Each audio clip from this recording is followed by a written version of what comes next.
Recording starting it now. There you go. All right.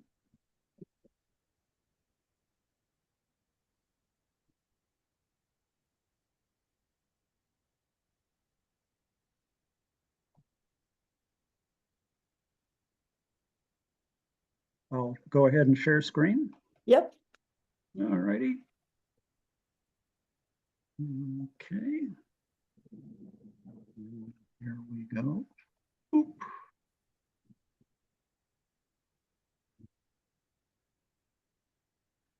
All righty. Well, this is the heliophysics big year, and heliophysics. Well, let's sort of define it. It's the study of well, everything that goes on between the core of the sun and out to interstellar space. Talks mainly about how energy flows and what kinds of things come from that process, including storms of one kind or another, and of course the sunspot cycle, which we all know and love.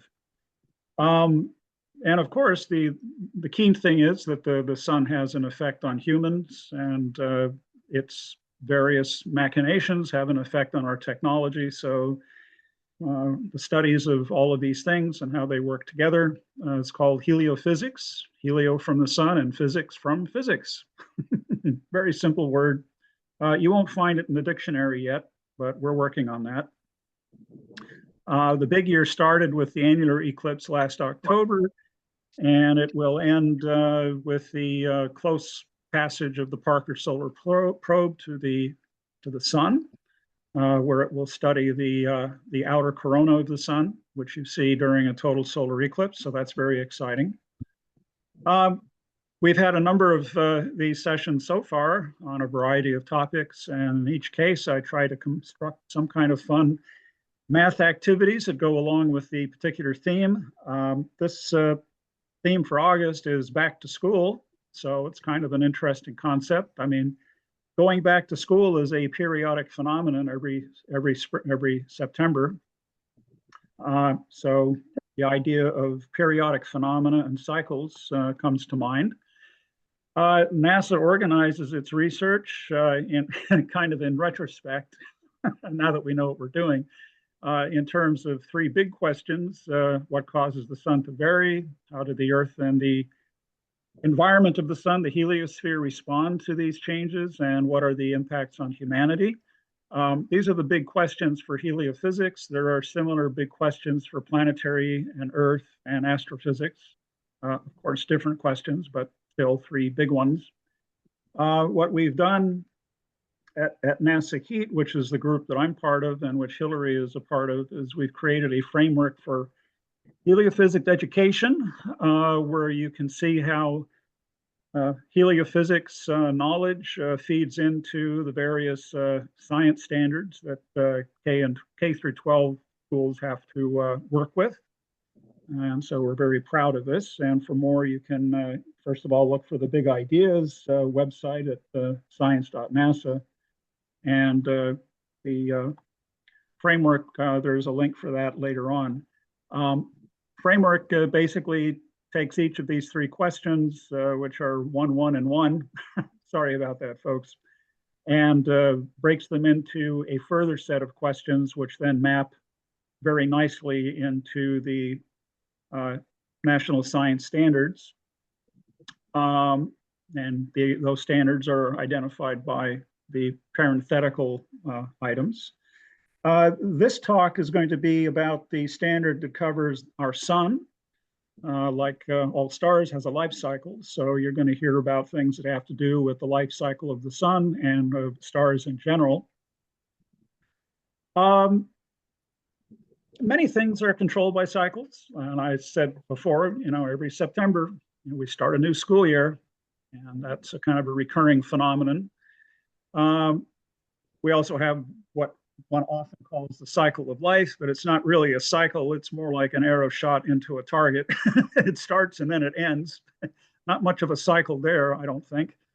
But for stars, they have a bigger context in which they are formed, evolve, fade away, and then lead to sort of a next generation of stars after that, which is kind of interesting. The stars are not biological things, but for some curious reason, we still like to talk about the life cycle of a star, kind of incongruous. But we have sort of habitually done that for decades now, and sort of it's kind of stuck. The whole process starts out in interstellar space, which is cluttered with gas and dust clouds. This picture taken at the Kitt Peak National Observatory is of a dust cloud that covers most of the constellation of Orion. It's huge. And because it's nearby, it occupies a fairly large part of the sky, if we look in that direction. The dark areas are where the dust and gas are the densest, and those are exactly where you would expect stars to be formed. Because the process of forming a star requires that you go from an interstellar medium that's only about 1 or 2 atoms per cubic centimeter, and the process has to amplify that until the density of the material is like the density of lead. And you can imagine it doesn't do that all at once. But the important process involves the collapse of these clouds, and that can happen from a variety of reasons, which we're beginning to understand in some detail now that we especially have photos like this that we can study in some detail. Once the densities of these core regions gets high enough, you begin to form a very characteristic core, which later becomes the star, surrounded by a circumstellar disk of material that orbits it like the planets orbit the sun, all in the same plane. But these disks of gas and dust, they are the places in which planets form. And for the case of HL Tauri, which is a nearby star about 300 light years away, it's actually at just the right orientation that you can see what one of these disks looks like, almost face on. And at the center, you see the protostar itself, which contains most of the mass in this object, surrounded by this interplanetary disk of material. And you can actually see places in which newly forming planets are actually sweeping out the material, leaving gaps. So it's very exciting to be able to see this stage of not only star formation, but also planet formation as well. Over time, the central star forms, it stabilizes, it stops collapsing because it produces thermonuclear fusion in its core, and that produces enough counterpressure that it stops the gravitational collapse of the object. And the object then remains fairly stable until the thermonuclear process fades away as the star evolves in time. And this can last anywhere from about 5 million years for very massive stars to as much as 5 to 10 trillion years for very, very dwarf stars that are 1/10 of the mass of the sun. So for a star, it pays to be a dwarf with not very much mass, because then you can live for literally trillions of years. But if you manage to accrete enough material, say 5 to 10 times as much material as is in the sun, then your lifespan is measured in tens of billions of years. You burn fast and you burn bright, and then you're gone. Dan, we don't see your PowerPoint anymore, so could you share again? Oh, Matthew, can you see it? You can see it and I can't. you can see it. Can you see the next slide? Okay. But Hillary, you can't see it. Is that right? It's okay. Just keep going. Oh, okay. The way that stars change over their lifetimes, eventually the hydrogen fuel becomes insufficient to essentially keep the star stable, and the core begins to collapse, and the outer layers begin to expand out into space. And for stars that are about the mass of our sun, you wind up with things called planetary nebulae, which are these beautiful, sometimes they look like bow ties, other times they look like the rings of Saturn without the planet Saturn. And absolutely gorgeous. And in the center of these things, you'll usually find the original core of the star. But now this core is about the size of the Earth and very dense. It's called a white dwarf. For stars that are more massive than the sun, substantially more massive, they never become really stable, and they produce an explosion called a supernova explosion, where they shed as much as 80% of the mass of the star into interstellar space. In these cases, they leave behind enough material that you form either what's called a neutron star or a black hole. So what happens, why this is called a life cycle is an interesting kind of turn of phrase, because clearly a star is formed, it's born, it dies either as a planetary nebula white dwarf or as a supernova neutron star, but then it gives back some of its material back into interstellar space. This material that you see in the supernova explosion is highly enriched. Instead of just hydrogen and helium, it contains oxygen, carbon, calcium, iron, phosphorus, all kinds of different elements. In fact, all of the elements of the periodic table for the most part. And so this material goes back into the interstellar medium, gets mixed, and then eventually over hundreds of millions of years, that material condenses back into clouds that then form the next generation of stars. But now those stars are enriched with heavier elements. And so the process continues, generation after generation, with each generation having more heavier elements in it than the previous one.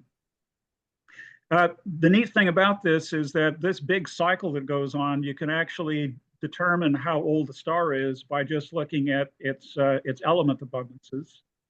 Stars that have almost no elements heavier than helium, those are extremely old stars that were formed when the universe was very young, and there wasn't a whole lot of this enrichment going on. Stars like our sun, however, have 1 to 5% of their material in heavy elements, and they are a relatively younger generation of stars. What we have in the case of what's left behind, in addition to this expanding gas cloud, is either a neutron star, which is very dense and often spinning very rapidly, like the one in the heart of the Crab Nebula that you see here, or you wind up with a black hole. And these are very exotic objects that we can now detect in large numbers. So they're no longer a theoretical fiction, but they're actually an observational fact. And we can do a number of interesting things with black holes because they are defined by very specific kinds of mathematics. We can actually predict what the environment looks like. And one of the very fun things that black holes do, because they're so compact, is that they distort the nature of space around them so that the space becomes like a giant lens. And this lens can actually focus light from the back of the black hole into the front. So in this case, you see a black hole that's surrounded by an orbiting disk of material, but the top part of that is actually the back side of the disk on the opposite side of the black hole from where we're located. So that's why you get this characteristic shape, which I think you've seen over and over again, especially the debut of this image was in the movie Interstellar. The first detailed calculations for public consumption were done by Kip Thorne, who was an advisor to this movie. And so this is what the mathematics and the artistry came up with as a likely view of one of these black holes. So Sten, I hate to interrupt, but I'm still not seeing the image, and I'm concerned because I'm the one recording, and I want to have it on the record. So if you could share, unshare, and share again. Okay, let me do that then. Try to reactivate this. You do stop sharing at the top of your screen, and then you can do share again at the bottom. Okay, and let's share again. And ta-da. Great. Yeah. And I'll just put it in presentation mode. Okay, how's that? Perfect, thank you. Okay, great. So can everybody else see it? All right, excellent. That's great. Thank you. All right. Well, what I want to do now is to sort of focus in on the end products of these stellar evolution cycles. First of all, let's look at the what's called the protostellar nebula phase. In this simple math activity, the radius of the nebula is about a light year, and the speed at which the thing is collapsing is about a half a kilometer a second. So the question is, how long will it take the material traveling at a half a kilometer per second to travel 1 light year so that you wind up with a disk surrounding a star? All right, and so that's basically just distance is that, speed is this, distance divided by speed gets you about 400,000 years. So within about a 500,000 years or 1,000,000 years, a cloud of interstellar dust that you see in some of these Hubble photos as a very small, pea-sized dark spot will actually, the core of it will actually collapse into something that resembles a young star. So the process goes very quickly. Once these clouds become destabilized, they collapse very quickly under their own self-gravity. So it doesn't take very long for a star to form. The amount of time that the star survives as a stable star is another kind of a calculation you can do. And there's essentially a rule of thumb that you use. The age of a star is basically the amount of time that the star spends burning hydrogen into helium, which is the most stable and long-term part of its life cycle, is given by the formula 10 billion years divided by the mass of the object to the 2.5 power. I mean, kind of an odd formula, but that's sort of the way the physics works out. And so we can now ask questions like, well, a 1/10 of a solar mass star compared to a 10 solar mass star, what's the difference in the lifespans of these two things? Well, Proxima Centauri is a good example of a red dwarf star with a mass of about 1/10 of our sun. The sun, of course, has its own mass, 1.0. And Betelgeuse, which is a nearby red supergiant, has about 20 times the mass of our sun. So the question is, which of these is most likely to vanish tomorrow? All right. Well, we can plug those masses into the formula. For the first one, Proxima Centauri, you plug that 0.01, raise it to the 2.5 power and divide that into 10 billion, and you get 3 trillion years, which is a typical lifespan for a red dwarf star. So it's going to take Proxima Centauri about 3 trillion years for it to go through its evolution. The universe has only been around for 14 billion. So the likelihood that Proxima Centauri is going to vanish tomorrow after 14 billion years, presumably, of being around, is vanishingly small. All right. The sun, if you plug in its number, its mass is 1.0 in solar units, you get 10 billion years. Well, you know, our sun has been around for 4.5 already. You know, it's got another 6 to go. So it's unlikely that it's going to have any trouble tomorrow, nor any star of the similar mass to the sun. Now we get into something like Betelgeuse. It has a mass of 20 times the mass of the sun, and it has a lifespan of close to 2 billion years. Well, it's already a red supergiant, which means that it's well on its way towards the end of its lifespan. So the likelihood that it's going to vanish tomorrow is actually pretty high. And that's why astronomers are keenly observing Betelgeuse, which is a nearby, very massive star, you know, and it's likely to become a supernova. It turns out the constellation of Orion is populated by lots of stars, the very bright ones that you see that define the constellation. They all have masses of more than 10 times the mass of the sun. And so a lot of those stars are likely to vanish, you know, within a few million years or so as supernovae. So Orion is going to be a very exciting constellation to monitor for the next 10 million years or so, as one by one, its constituent stars supernovae and then fade away. So Sten, there's a question in the chat about the 10 billion and how much variation there is in that. It's an approximate formula, but it's good to within a factor of a few. It's it's a pretty good formula. Okay.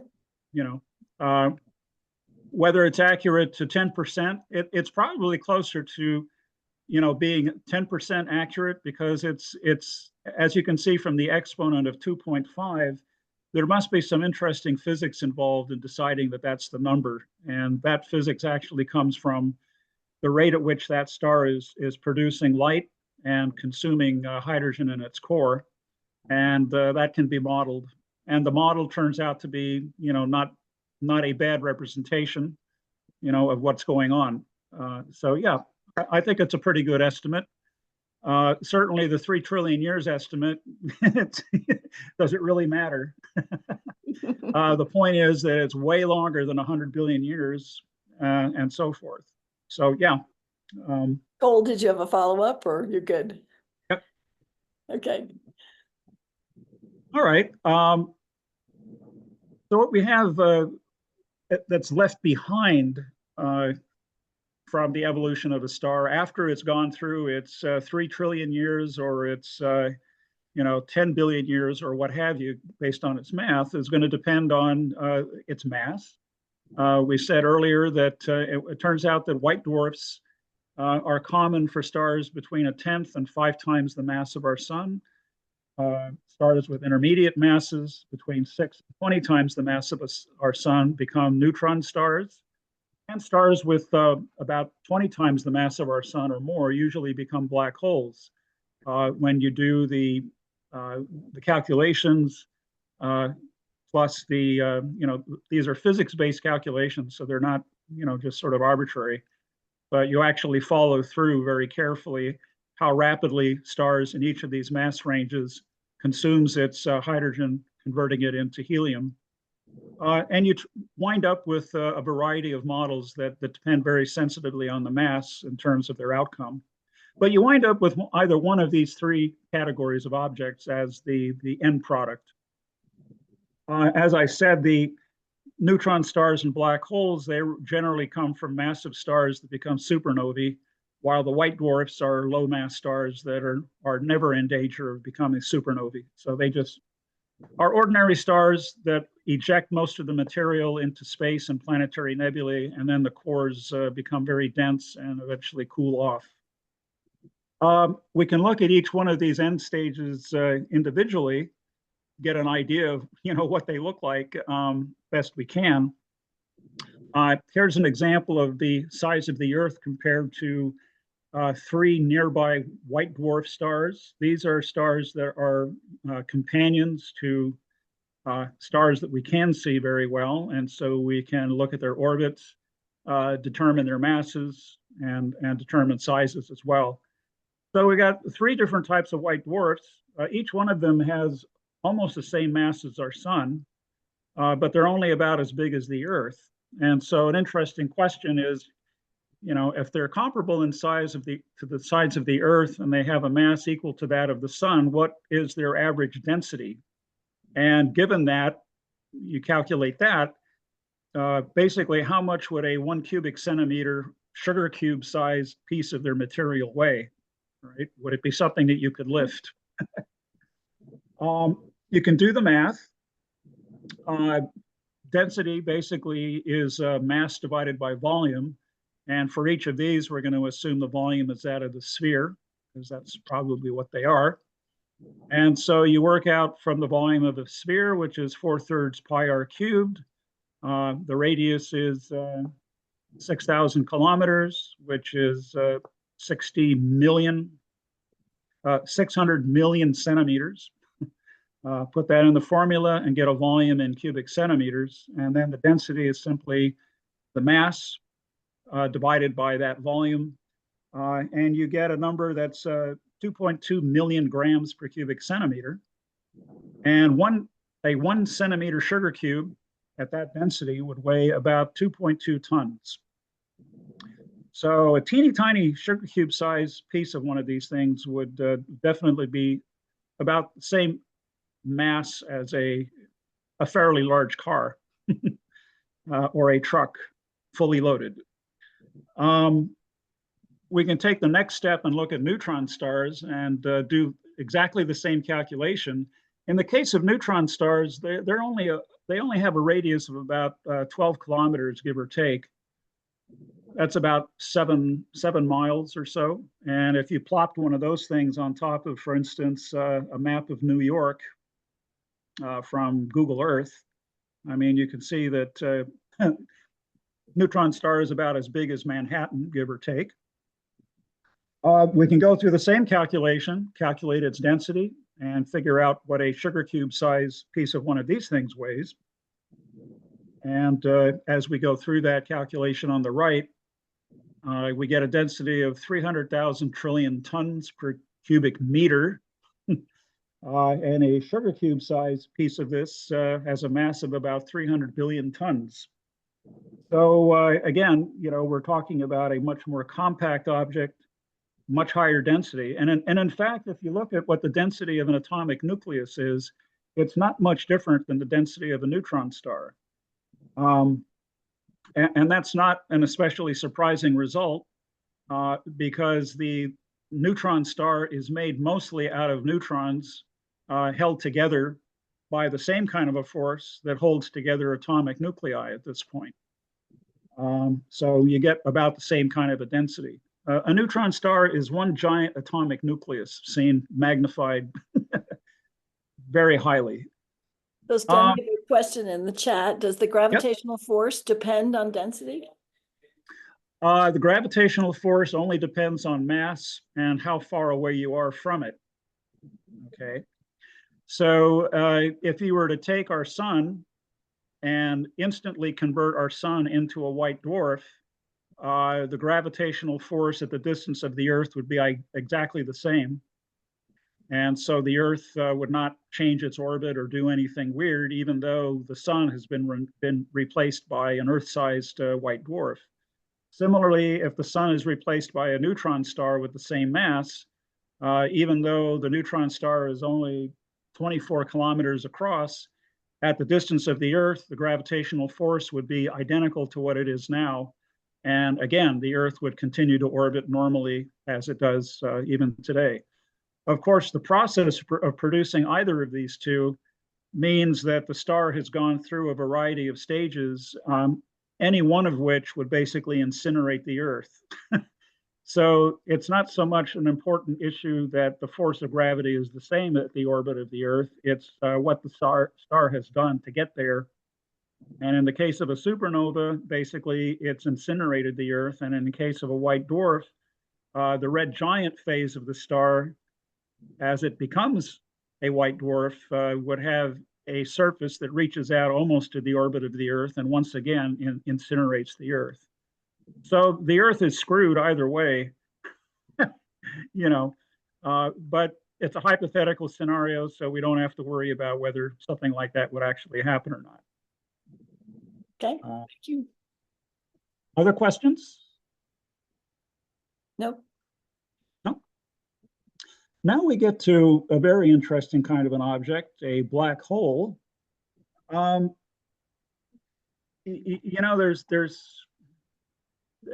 They are among the most intriguing objects. I don't quite know why this is, but they are that astronomers have discovered because they're just so starkly bizarre.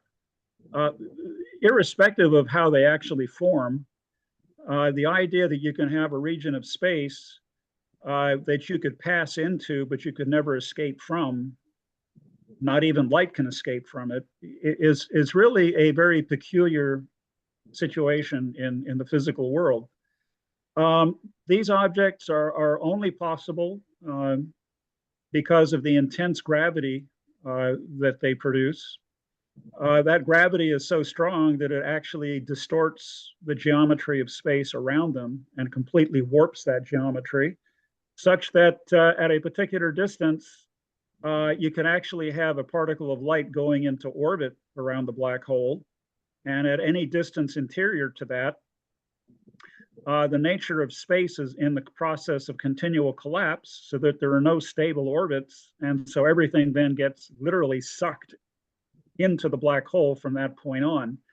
When it reaches a particular distance from the center of the black hole called the event horizon, it's kind of a one-way passage. You can pass through that distance, that particular marker in space, but if you then try to climb back out, to get back to your family and friends, you can't.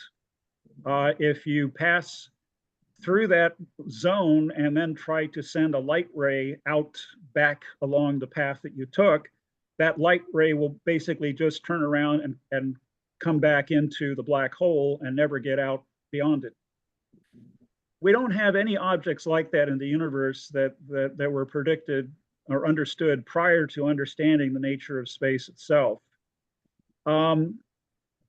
It actually has nothing to do with escape velocity. I mean, people like to think about black holes as, oh, at the event horizon, the escape velocity is the speed of light. Escape velocity is an idea that comes from Newtonian physics. You think about a rocket leaving the surface of the Earth, and it has to have a particular speed called the escape velocity in order to get into orbit. But in the Newton way of looking at the world, space doesn't influence the motion of anything at all. It's just like the stage on which actors perform. It has nothing to do with what the actors are doing. And with Newton, you think about a rocket that leaves the Earth, and as it gets farther and farther away from the Earth, it slows down more and more and more. And the idea of escape velocity is nothing more than what is the speed of that object going to be when it gets to a distance of infinity. But it gradually slows down all the way until it gets to that very far distance. That's called escape velocity, according to Newton. If you don't have that speed, eventually at some point between Earth and infinity, the thing will turn around and then fall back onto the Earth, because it has a speed less than escape velocity. In the case of black holes, what's going on at the event horizon has nothing to do really with escape velocity. It's the nature of space itself that has changed drastically. Now, space is actually influencing the behavior of matter. And so instead of escape velocity, you have this very odd mathematical zone that's mathematically precise down to several millimeters or less, just like any mathematical object is. But it's an absolute boundary. A millimeter outside of this, and you can get away as far away as you want if you travel at the speed of light. If you're a millimeter or less inside of this event horizon, you will not be able to pass through it at all, and you'll just fall back into the center of the black hole. That's nothing like what happens with the Newtonian escape velocity. So anyway, we can calculate the size of the event horizon, as it's called. It's called an event horizon because events that happen inside of this distance are not visible to anybody that's outside of this zone. So it's an event barrier, and that's why it's sort of called that. The radius depends on the mass, and the formula that you use is the radius is 2.8 times the mass of the object in solar masses in units of kilometers. So you can ask, well, what is the event horizon radius for a 20 solar mass black hole? Well, that's basically just plugging in the mass into this formula, turning the crank, and you get 5.6 kilometers. This formula works all the way up to black holes that have billions of times the mass of our sun. So a supermassive black hole, as it's called, with a billion times the mass of our sun, has an event horizon radius of 2.8 billion kilometers. Very simple formula, very simple relationship between the size of the event horizon and the mass of the object. However, with supermassive black holes, you have the interesting phenomenon that these event horizons are as big or bigger than our solar system itself. So these are humongous objects. Black holes that come from the evolution of stars in supernovae are generally only a few times the mass of our sun. So they are very compact. They're only a 3 to 5 kilometers in radius or less, about that. It's a very, very different kind of phenomenon. That's why we call them stellar mass black holes and supermassive black holes. Here's another reason that these two types of black holes are different. In both cases, the similarity is that if you were to look at one of these things against a background of things, the light from the background objects would be warped around into the front where you're looking. And so you would see these peculiar halos around black holes that are formed from distant star images that where the light grazes the event horizon and then gets scattered into these rings. This happens, for instance, very, very much if you have a black hole surrounded by a disk of accreting matter that's glowing. This is the case of the movie Interstellar, where you have gargantuan as a very massive black hole surrounded by an accretion disk. But the curious thing is that you see the accretion disk, the front of it, from where you're standing, but you also see the back side of it as an image that's bent over the top and the bottom of the black hole itself. The light from the distant background part of the disk is bent over the top and bottom of the black hole to form this very characteristic distorted image. And as you saw in the case of the Interstellar movie, these images for stellar-sized black holes, they're in motion. I mean, you would see the motion of the accreting material passing in the foreground, but then looping over the top, and then flowing into the left side, and then you'd see this very funny kind of pattern of motion.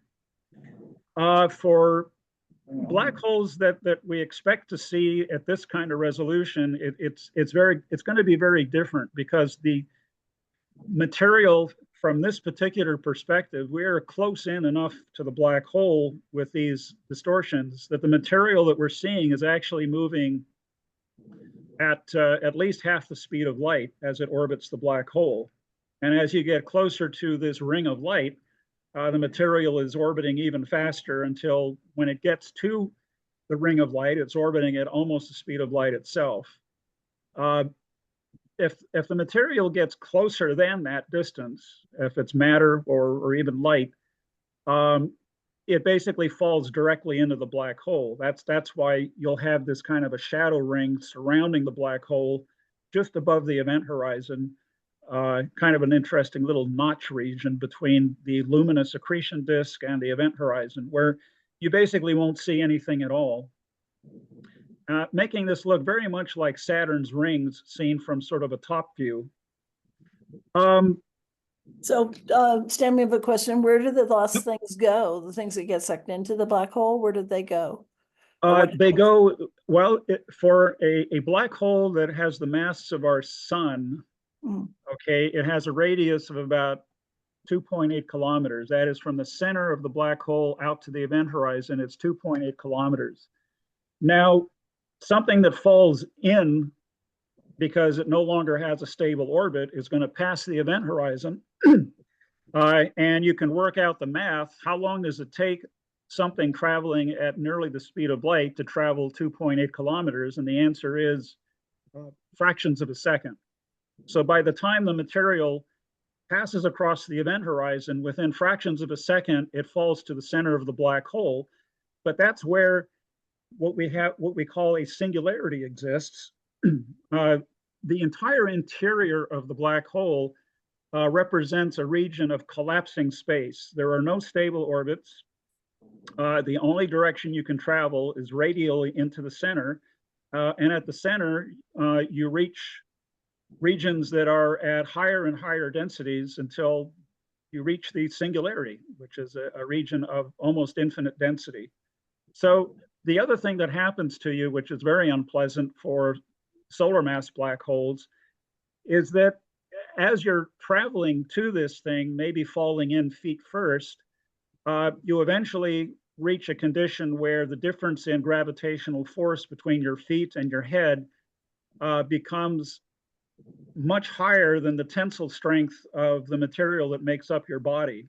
So your body begins to form a long sausage-like thing that becomes narrower and longer as you get closer. The process is called spaghettification. Oh. I'm told it's very painful.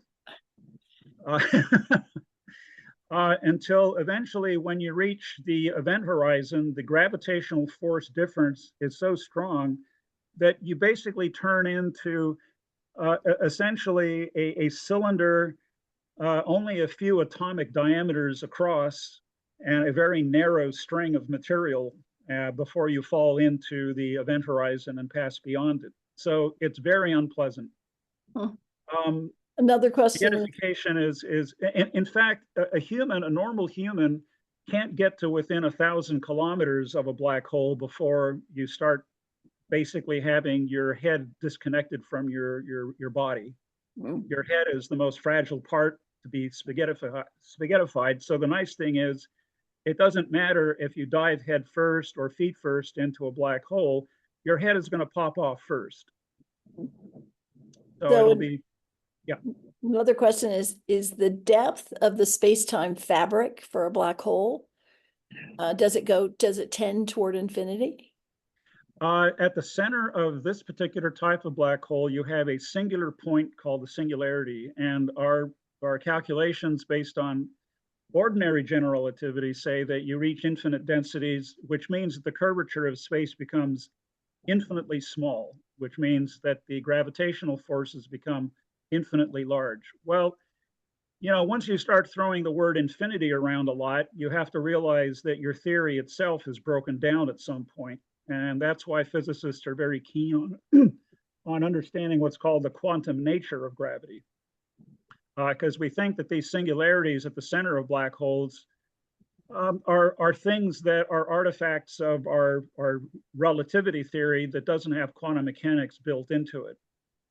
What will happen when quantum mechanics is added, well, we don't know how to do that yet, but it's likely to be a very different picture. But still, at the distance of the event horizon, where all of observations that we know how to make will take place, it doesn't really matter on what goes on at the singularity at all. The only thing that we can ever see is the stuff that's outside the event horizon. So it's kind of academic and physics theoretical interest what goes on really inside of an event horizon. All of that stuff is totally unobservable to us out here. There's no experiment we could ever make that would really tell us more about the interiors of these things. So we're guided to the most extent by our mathematics and our physical theories, which we hope we can test in other situations, that we can then use to extrapolate. So anyway. Barnick had asked earlier, but I think you answered it. If light cannot pass through a black hole, how is the light visible from the event horizon? The light is not visible from the event horizon. It's only visible from just outside the event horizon. Okay. And that's the thing.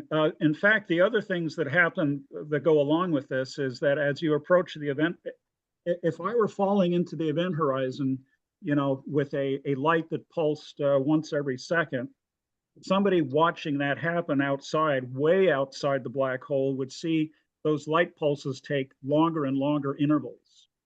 You would also see the light pulse, the actual light itself, become redder and redder.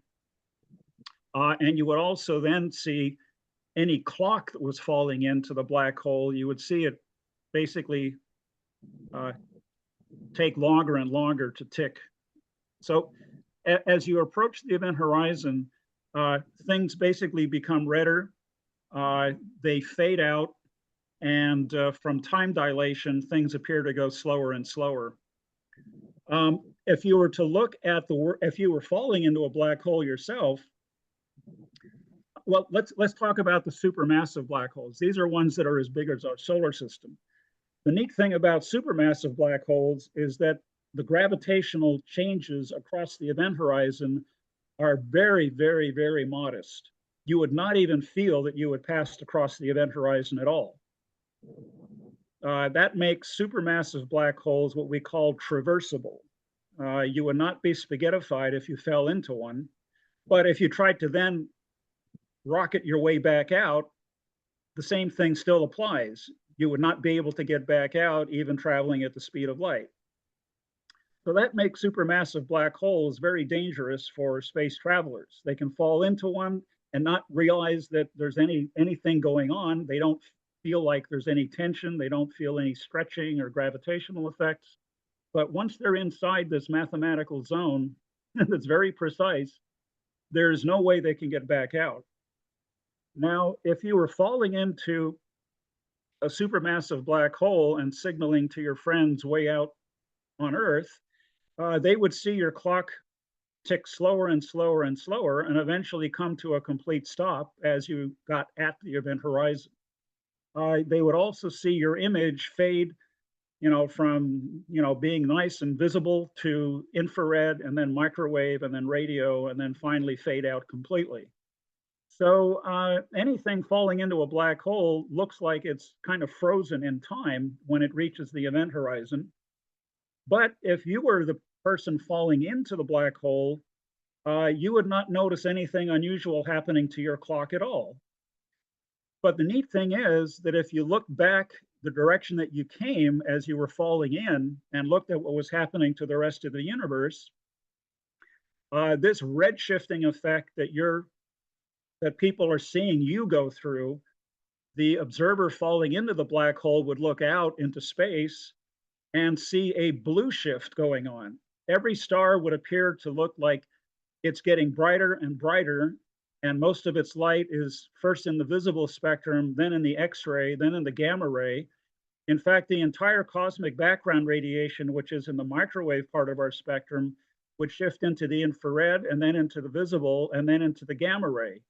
So as you are passing the event horizon of a supermassive black hole and looking back the way that you came, you would see an avalanche of gamma radiation flooding into you, very hot, very lethal, and you would be incinerated in principle. But also, because of this time dilation factor, you would look out at the rest of the universe and see the rest of the universe's motion speeded up enormously. So as you're falling into the black hole, you would not feel any untoward effects, but looking back at the rest of the universe, you would see all of a sudden this avalanche of gamma rays from ordinary stars, plus this rapid motion of stars and galaxies elsewhere in the universe. And then as you pass through the barrier, you would still see a lot of this going on because these light rays are still falling into the black hole through the event horizon, because everything can fall in. But none of this stuff would then flow back out, and there would be no way you could signal anybody outside what was going on. So you'd reach basically the interior of the black hole.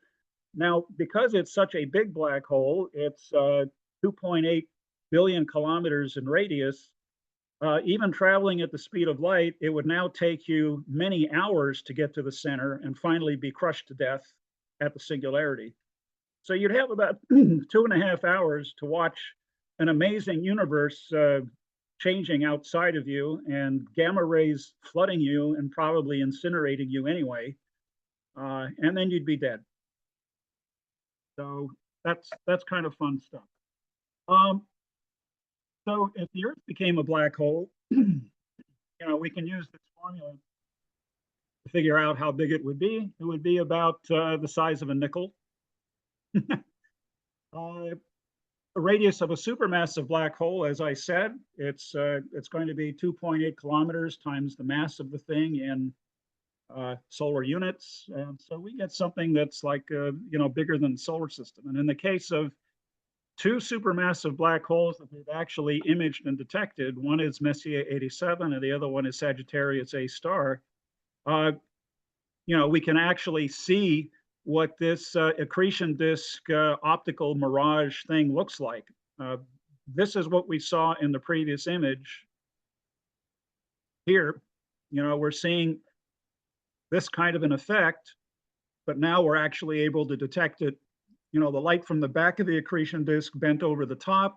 This is the forward part of the accretion disk that's more or less facing us. This dark area here is the radius at which the last photons can remain in stable circular orbit before they actually fall through the event horizon. And on this scale, I've drawn in a few representative things, for a point of reference. The way that black holes grow, they grow by either just accreting gas and dust clouds, swallowing the occasional star, but sometimes they can swallow each other if they happen to be black holes that are in binary systems or in the centers of galaxies. We actually can detect the merging of black holes into larger ones by their gravitational radiation. This is complements of the LIGO interferometer. And for a final calculation, we can ask ChatGPT, suppose that we had an object that grows by what's called binary fusion. That's pairs of equally massed objects merging together. And we can sort of set up the problem. If they start out with masses of about 1 unit each, how long will it take to grow an object with a mass of about 1 billion units if each of these mergers takes about 10 million years? You can ask ChatGPT that very same question, just cut and paste this text into the ChatGPT query window, and it'll come up with this calculation, which is basically bang on. Correct answer, you basically want 2 billion units to equal, for binary fusion, 2 to the nth power, where n is the number of binary fusion events. And so the answer is you need about 30 of these mergers in this binary process to get to a mass of about 1 billion. And that takes about 300 million years if each merger is about 10 million years in duration. So you can form very, very massive black holes very quickly if the conditions are just right. And we're starting to see a lot of this going on in the distant, very young universe with the aid of the Webb Space Telescope, which is actually showing that the supermassive black holes that formed soon after the Big Bang are actually not more than a few million solar masses. But by the time we get to about 1 billion years after the Big Bang, they have grown to be several tens of millions of billions of solar masses in mass. So it goes very quickly. And so that's why we think that this binary fusion process might be the way that these ancient supermassive black holes actually formed. So anyway, next time we're going to talk about environment and sustainability with an interesting twist. We're going to talk about solar energy, how we use it, and how that's able to save us from possible ecological catastrophe in the future. If you have any other questions, let me know. I'm going to stop sharing and maybe answer some questions that you might have. Kathy, do you want to unmute and ask your question live? Because you kind of rephrased it. How about 2.8 times 10 equals 56? I think there's an error on the black holes part. Is it real good enough, or is it make-believe? 2.8 kilometers times 10, and you mean 10 solar masses? So it's 2.8 times 10 is 28. So that's 28 kilometers. Okay. Got it. I'm going to unmute. Kathy, I'm suggesting maybe you should unmute and ask your question. Do you want me to try to read it?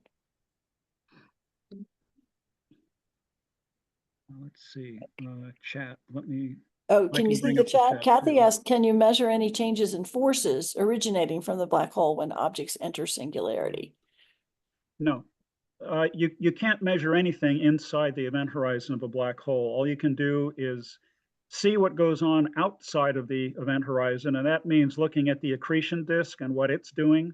You can see the light from the accretion disk, and you can measure how the light changes and relate that to orbiting gas clouds at different temperatures. And that gives you a clue, as to the speeds of things at various distances from the black hole. And from that, you can work out what the likely mass and gravitational forces are. So it's an indirect way. Okay, so then she adds, including expansion of the black hole or its attraction or change the location of the event horizon when the mass of a black hole is changed by it capturing the additional objects. Yeah, what happens, well, a couple of things happen. When you have two black holes that merge together, the total mass of the system at the end is more than the masses of the two components that went in, but not exactly. Because some mass is lost, it's converted into energy in the form of gravitational radiation, and that escapes from the system. So if you have a one solar mass black hole and a one solar mass black hole merging together, the final black hole might only be 1.8 times, the mass of a black hole. The other 2/10 went into producing gravitational radiation, and that's what we detect with the LIGO system millions of light years away. So it's not 100% efficient, but nevertheless, the event horizon of the merge system is bigger than the event horizon of each of the individuals. And that always happens. And that's, can you hear me at all? Can you hear me? Yeah, can you turn it up a little bit? Is that you, Kathy? Yes, let's see, I don't know how to do that. I'm gonna Okay, increase. well, can you hear me some though? I'll just shout. Okay, good. So, yeah, I was curious, because when you first said you couldn't detect, but you meant detect within the black hole, and I meant just in general, that if a body went to singularity, that there is some change in the black hole, either that it's gotten larger, the mass or the gravitational force has changed enough that you have instruments to measure that in a broader way. And it sounds like you're saying yes, that you can do that. That's so just my question was more of there is a way to measure it, but you're measuring it from the outside. Yeah, you could infer what's going on. If it's a simple kind of black hole, these are called non-rotating black holes, then you can make all kinds of fairly accurate predictions based on just simply the fact that the mass changes. There's nothing else involved. But if the black holes are rotating, then it becomes more complicated. These are called rotating black holes. Most of the black holes that we encounter in the universe are likely to be the rotating kind. And in the interiors of the event horizons, space-time is much more complicated. Instead of having a singularity that's a point in space-time, it's actually a ring. All right. It's like you have a dark region and then you put a wedding ring in the center of it. It turns out that if you approach that ring along its equator, you'll die. You'll be crushed to death as you hit the singularity. But cleverly, if you enter along the pole of the rotating ring, you can actually pass through that central space. And if it's a big enough black hole, you might actually survive the passage. But the thing is, what happens next? You're still trapped inside of this thing. And so you're eventually going to die. Plus, every calculation that we've performed says that the nature of space-time inside of a rotating black hole is constantly changing in time. There are no stable orbits. There's nothing you can do to remain at a particular location. Everything is dynamic, and you'll eventually wind up in the ring singularity itself anyway. So it's only a slight delay based on the clock that you're carrying that you're going to achieve, but nothing that's really meaningful. You're still going to be dead. I don't want to stop anyone else though, but if I could just ask, so you're saying that you hope that food comes in with you when you get into that center of the ring. I'm sorry, but can I ask you, can you think of a project, and are you borrowable to present to middle school, high school, like elementary through high school students, something, even starting with the younger students, a contraption that would make sense that could emulate a black hole to get that concept? Not really.